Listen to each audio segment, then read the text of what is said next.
नमस्कार, मैं रचना शर्मा चढ़ती कला टाइम टीवी देख रहे हैं सभी दर्शकों का स्वागत करती हूं। आप देख रहे हैं उत्तर प्रदेश के समाचार।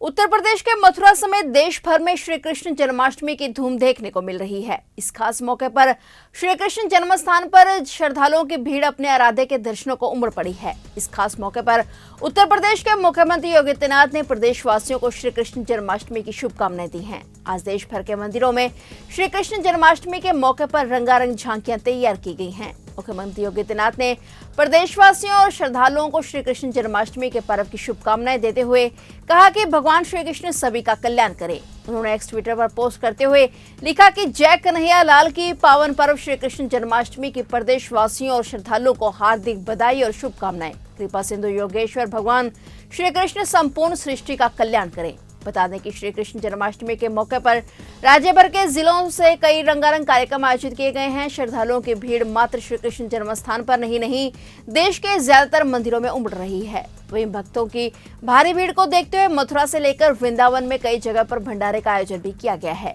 एक संदेश में मुख्यमंत्री योगी आदित्यनाथ ने कहा कि भगवान श्री कृष्ण की धरा पर अवतरण धर्म, सत्य और न्याय की स्थापना के लिए अधर्म, अन्याय और अत्याचार के खिलाफ लड़ने की प्रेरणा देता है। भगवान श्री कृष्ण ने श्रीमद् भागवत गीता के माध्यम से ज्ञान, कर्म और भक्ति योग का जो संदेश दिया है उसकी प्रासंगिकता शाश्वत है।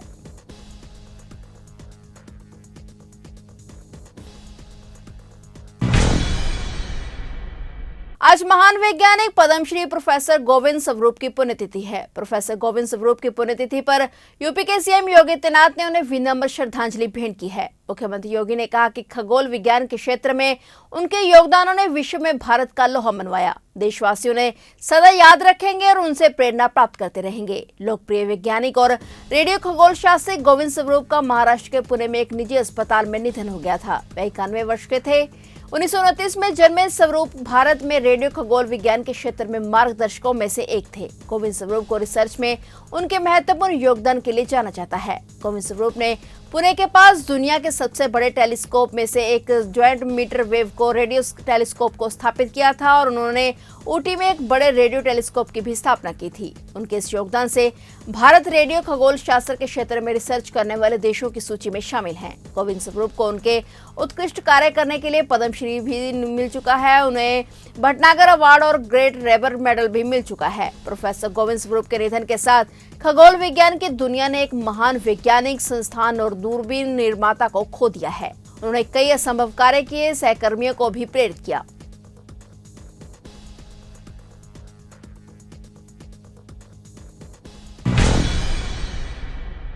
योगी सरकार उत्तर प्रदेश में न सिर्फ सुचारू बिजली आपूर्ति को लेकर प्रयास कर रही है बल्कि बिजली चोरी पर भी सख्त रुख अपना रही है। इसी क्रम में सरकार ने निर्देश दिए हैं कि वो लोग जो कम लोड का बिजली कनेक्शन लेकर अधिक बिजली उपयोग कर रहे हैं उन्हें उनके घर जाकर ऑन द स्पॉट अधिक लोड वाले कनेक्शन की स्वीकृति दी जाए। यही नहीं, सरकार की यह भी योजना है कि बिना कनेक्शन बिजली चोरी करने वालों पर न सिर्फ नियमानुसार कार्रवाई की जाए बल्कि उन्हें भी ऑन द स्पॉट बिजली कनेक्शन उपलब्ध कराया जाए। इस पर सरकार जल्दी एसओपी जारी कर कदम बढ़ाएगी। उल्लेखनीय है कि योगी सरकार ने प्रदेश में बिजली चोरी रोकने के लिए कई उपाय किए हैं। इसी के तहत बिजली मित्र पोर्टल शुरू किया गया है जिसके माध्यम से लोग बिना अपनी आइडेंटिटी बताए बिजली चोरी की शिकायत कर सकते हैं। पोर्टल की शुरुआत के बाद से इस पर हजारों शिकायतें मिल चुकी हैं जिन पर यूपीपीसीएल ने भी गंभीरता से कार्रवाई की है। सीएम योगी आदित्यनाथ ने संबंधित अधिकारियों को निर्देश देते हुए कहा कि बिजली व्यवस्था बेहतर करने के लिए विद्युत चोरी पर प्रभावी अंकुश जरूरी है। इसके लिए लगातार प्रयास किए जा रहे हैं। उन्होंने कहा कि प्रवर्तन दलों के पास विद्युत कनेक्शन स्वीकृति करने और लोड बढ़ाने वाले फॉर्म रहे जिससे ऑन द स्पॉट कनेक्शन दिए जा सकें। इस संबंध में अध्यक्ष ने बताया कि कम लोड का कनेक्शन लेकर अधिक लोड उपयोग कर रहे बिजली उपभोक्ताओं का ऑन द स्पॉट लोड बढ़ाए जाने की व्यवस्था की गई है। विभाग ने यह भी साफ किया है कि विच्छेदित कनेक्शन वाला कोई व्यक्ति बगैर वैध कनेक्शन स्वीकृति कराए बिजली का उपयोग न कर सके, यह भी सुनिश्चित किया जा रहा है।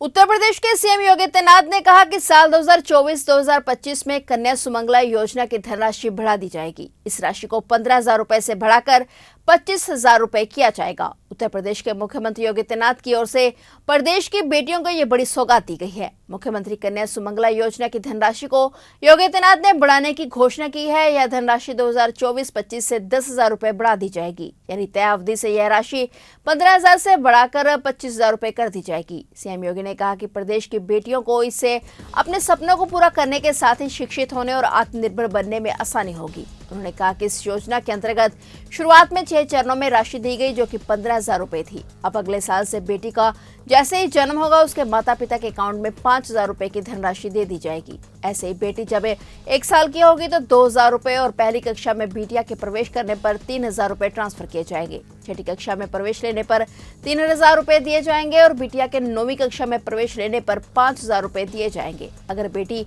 ग्रेजुएशन करती है, डिप्लोमा या फिर कोई सर्टिफिकेट कोर्स करती है तो उसके अकाउंट में 7,000 रुपए की अतिरिक्त राशि दी जाएगी। इस दौरान सीएम योगी ने कार्यक्रम में 29,523 लाभार्थी कन्याओं के खाते में क्लिक के साथ ही 5,82,00,000 रुपए ट्रांसफर किए। साथ ही प्रतीक स्वरूप योजना का चेक भी 10 लाभार्थी कन्याओं और उनके माता पिता व अभिभावकों को दिया गया। सीएम योगी ने कहा कि इस योजना के जरिए प्रदेश की 16,24,000 बेटियों तक लाभ पहुंचाया जा रहा है। सीएम योगी ने कहा कि प्रदेश की जितनी भी निराश्रित बहनें हैं उन्हें राशन कार्ड, आयुष्मान भारत योजना समेत शासन की सभी योजनाएं अच्छादित की जाएंगी। डबल इंजन सरकार मानती है कि बेटी बेटी होती है, जिनके साथ कोई भेदभाव नहीं होना चाहिए। सीएम ने कहा कि लड़कियों को सुरक्षा, संरक्षण और आगे बढ़ने का मौका मिलना चाहिए। गौरतलब है कि बेटियों के सर्वांगीण विकास को देखते हुए यूपी में कन्या सुमंगला योजना लाई गई और इसके जरिए प्रदेश में उन बेटियों को जन्म से ग्रेजुएशन तक की शिक्षा ग्रहण करने के लिए योगी सरकार द्वारा आर्थिक मदद दी जाती है। जो आर्थिक रूप से कमजोर वर्ग से आती हैं, बेटियों को समाज में उचित स्थान मिल पाए, इसके लिए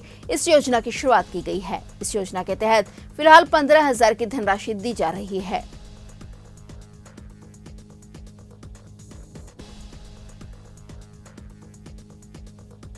प्रधानमंत्री मोदी जी के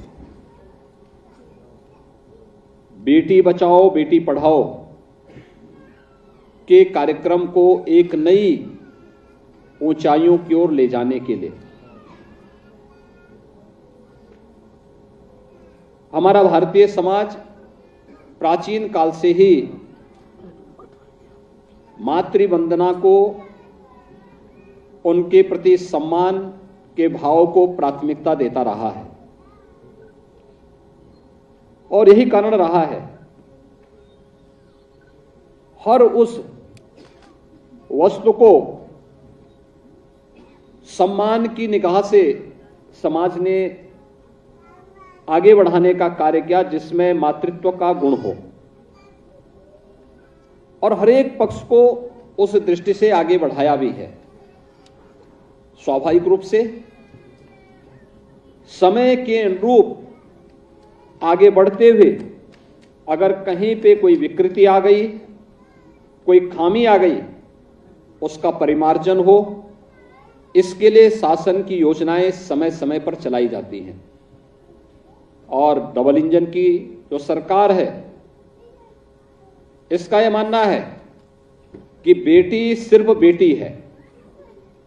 उस बेटी के साथ कोई भेदभाव किसी भी स्तर पर नहीं होना चाहिए। उसको सुरक्षा मिलना चाहिए, उसे संरक्षण मिलना चाहिए, उसे आगे बढ़ने के पर्याप्त अवसर भी मिलने चाहिए। अभी यहां पर जिन 5 बेटियों ने अपने संस्मरण यहां पर सुनाए, आपने देखा होगा उनके आत्मविश्वास से उद्बोधन को। मैं देखता हूं यहां पर हम लोग अक्सर नियुक्ति पत्र वितरित करते हैं।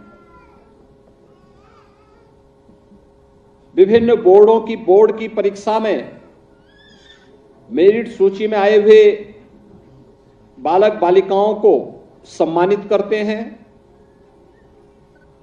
और मैं उस अवसर पर इस बात को देखता हूं, बोर्ड की परीक्षा हो या प्रतियोगी परीक्षाएं, जब बिना भेदभाव के परिणाम आने लग गए तो बेटियां ज्यादा स्थान प्राप्त करती है, मेरिट सूची में उनका नंबर ज्यादा आता है। और उन 5 बेटियों ने आज जो यहां पर अपने उद्बोधन को अपने संवाद के माध्यम से अपनी बात को यहां पे रखा और उनका जो आत्मविश्वास झलक रहा था, इस बात को प्रदर्शित करता है कि सरकार की जो योजना है वह सफलतापूर्वक आगे बढ़ रही है।